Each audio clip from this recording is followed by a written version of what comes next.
Në kuadër të muajit të lindjes së pejgamberit Muhammed, Myftinia e Kërçovës në xhamin 4 Halifet organizoi një tribunë islame kushtuar këshillave dhe mësimeve të tij, me qëllim afrimin e besimtarëve me fen, moralin dhe shembullin e Muhamedit. Aktiviteti u shoqërua me një program të pasur fetar, ku pjesëmarrësit patën mundësi të dëgjojnë Kur'an dhe ilahi të interpretuara nga Hafiz Fatih Derdyok.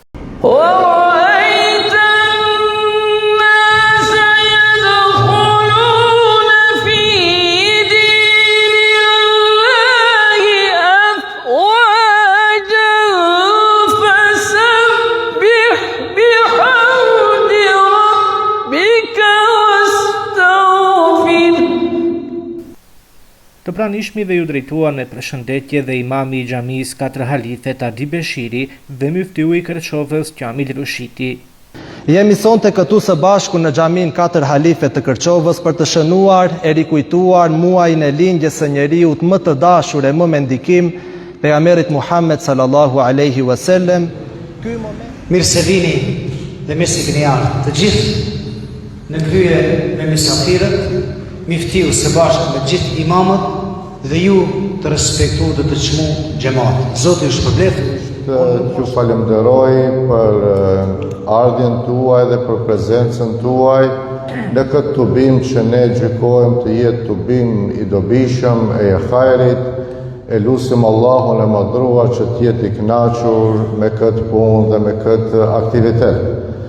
Njëkohësisht dëshiroj që në emrin tim dhe në emrin tuaj të falenderoj prezencën e musafirëve, veçanti imamit të nderuar dhe të mirënjohur, një dashamir i muftinisë tonë, i qytetit tonë, i xhamatit tonë, hoxhën të cilën ju të gjithë e njihni, vjen nga Republika e Kosovës, nga qyteti i Mitrovicës, hoxh Enis Rama. Pjesë qendrore e mbrëmjes ishte ligjerata e hoxh Enis Rama, i cili përmes këshillave dhe porosive të tij foli për rëndësinë e besimit, moralit dhe ndjekjes së shembullit të pejgamberit Muhammed. Ka shumë tema, ka shumë çështje që lidhen me Muhammedin alayhi salatu wasalam. Nuk është lehtë me fol për këtë figurë kaq të madhe, me një jetë kaq të begat, kaq të pasur, veçanërisht kur dihet se i dërguari jon Muhamedi alayhi salatu wasalam nuk është dërguar për një popull, nuk është dërguar për një vend, por dërgesa e tij te kalon gjitha dimensionet edhe kohore, edhe historike, edhe gjeografike. Ajo që është specifikuar që ne sonte të përpjekim brenda pak minutave që kemi në dispozicion, është që të flasim për aspektin e të qenurit shëmbëltyr për neve Muhamedi alayhi salatu wasalam. Pejgamberi sa është shëmbëltyr, është e vërtet, por si duhet ta kuptojmë këtë shëmbëltyr dhe si duhet ta jetësojmë këtë shëmbëltyr, është pastaj çështje trajtimi të vazhdueshëm, jo vetëm këtë ligjërat, por gjithmonë.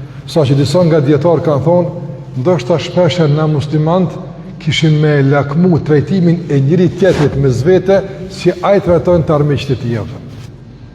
Me çfarë korreksie, me çfarë drejtësie, kur s'ka shpifur kërkon, kur s'ka gënjy, kur s'ka tradhu, ka qenë mbes. Prandaj edhe Busuri thonte, ka thonë po nuk e prish apo. Mbrëmja u përmbyll në një atmosferë të veçantë shpirtërore, duke përcjellë mesazhe për forcimin e besimit, ruajtjen e vlerave morale dhe përkushtimin ndaj mësimeve të pejgamberit.